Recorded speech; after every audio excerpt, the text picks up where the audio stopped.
of set out to make this album that was the songs that were left over, because we've written so many songs for Don't Believe the Truth. It kind of changed shape twice during the recording.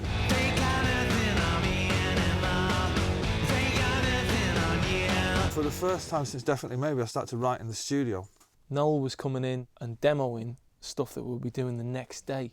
To have a week where you just get hit with 3 new ones on the trot. Within a week, they were fully formed and recorded. It's like, fucking hell, man, that's the way to do it, you know what I mean? The first single is one of the ones that I wrote in the studio. I said, I've got a couple of ideas, just let's throw them down on acoustic guitar. So you're working out the tempos and the key and everything. You get on the drums, play the drums, get on the bass, play the bass, do the guitar, and you're kind of seeing it evolve.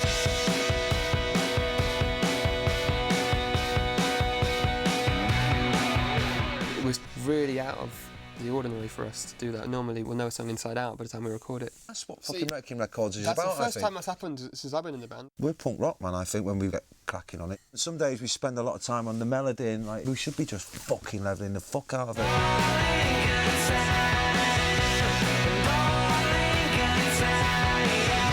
The last time we went to Abbey Road, we got kicked out, you know, because it was in 97 doing B&R, we were all a bit mad then.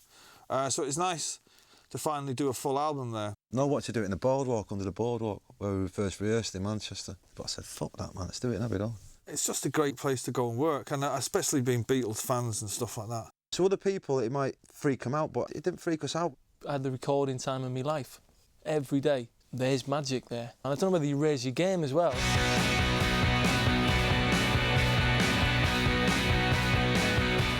Dave came all the way to London, right, initially, to have this meeting with us, right, about this concept of this album that we were going to make. The original conversation was, yeah, one guitar at a time. It's a pretty inspiring meeting, I've got to say. You know, it was like, right, we're going to strip the sound back, right? No notes are going to be wasted, just the bare minimum. In spirit, we kept to that. I reckon that went out the window at about lunch on the first day. You know, on the first thing, it's like, let's put another guitar on it, way, bring the fucking tuba. Then the next thing is there's a 50-piece choir on the phone. Yeah, okay, yeah, but Sunday, yeah, all right, we're there.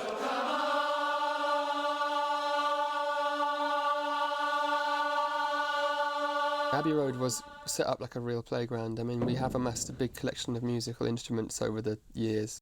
It's great because they were all set up and all ready to go at the same time, so it was quite exciting to record like that. We had them displayed in Abbey Road really nicely for photographs, really. For example, there's about 1 million keyboards. You line up all the keyboards and you go, hang on, we're not even meant to be a keyboard band.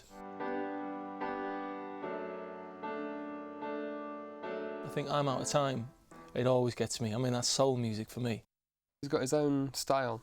Lots of la-la-las, lots of strange kind of inversions of chords, really instinctive, quite strange arrangements. He's just got something special. Beyond Goosebumps. That took me like fucking 9 years tonight. I only finished that last week. I started that when fucking started that and Bring It On Down come out.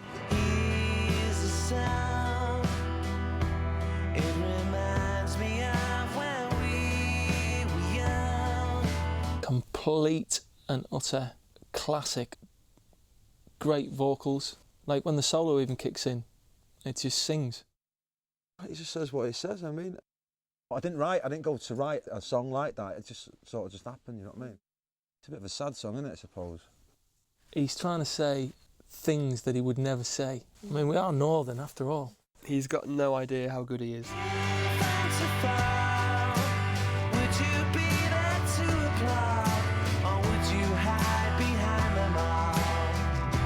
I find it hard with words other than that. If I found it easy with words, I'd be fucking huge. I would, I'd be massive. I'd be like fucking bigger than W.H. Smith. Falling Down, in particular, had to be sang like somebody was singing it Lost in Outer Space kind of thing. Liam's not kind of a Lost in Outer Space kind of geezer.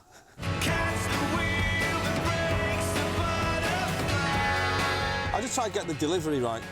Liam's got a better voice than me when he sings my songs, but it's like if I tried to sing one of Liam's songs, he'd just go, well, you're not singing it right, because it's more about the delivery than the musical notes. We can both hit the notes, but it's about the delivery. He has a wider range than Liam. You know, it's a different plan of attack. But like, say for instance, Falling Down, that is just Noel all over really, you know.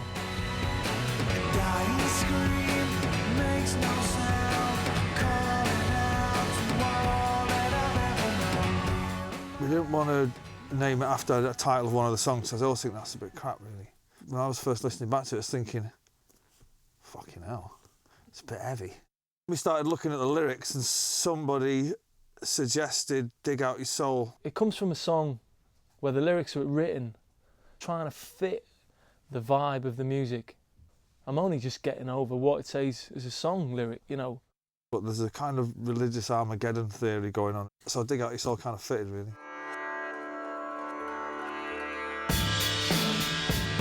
There's a bit of a pun in a way. Beware there's life, you know, and you can take it how you want it.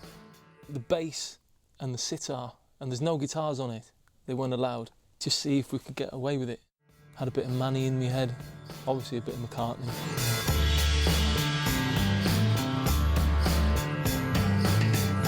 He had me banging this gong, and I wouldn't mind, but the mallet weighs about fucking 10 pounds.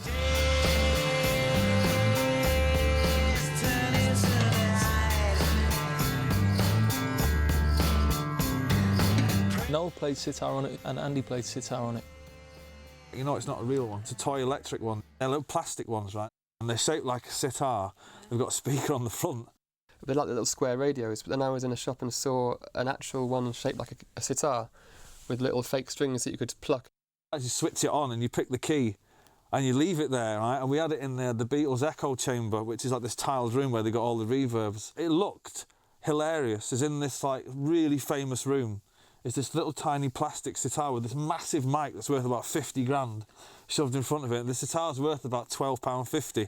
And it was in there for hours just going, wow, wow, wow. And everyone that's heard the album was gone, wow, that is fucking amazing. Who played that?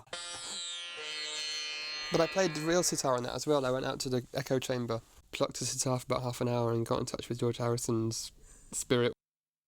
What's it called? A tambura. I found it in this place in Camden called Rain Man. And when I was buying it, the lady went, you know Noel Gallagher has one of these.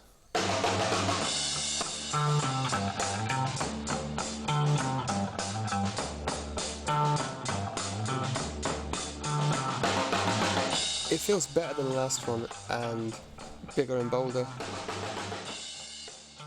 What do I want people to take from it?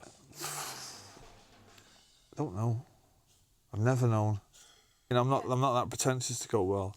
And I just think that people, after listening to it, would really question, you know, their own existence on the planet. I don't really, as long as they buy it, you know, and possibly tell one of their other friends to buy it as well. Come and see us live and buy a T-shirt. That'll fucking do me.